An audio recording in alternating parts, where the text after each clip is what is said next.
आज मला एका दगडात दोन पक्षी मारायचे होते, ते म्हणजे डब्याकरता व दुपारच्या जेवणाकरता. झटपट होणारी भाजी, मटार कोबी.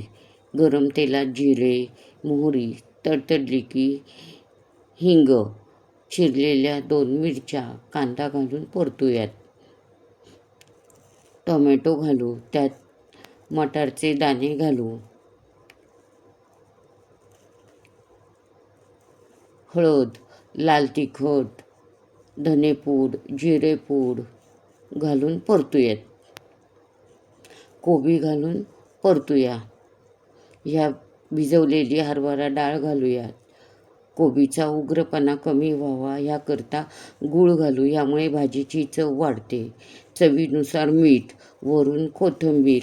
मारले की नाही 2 पक्षी, पोळीबरोबर डब्याला दुपारच्या जेवणाकरता परफेक्ट कोबी मटार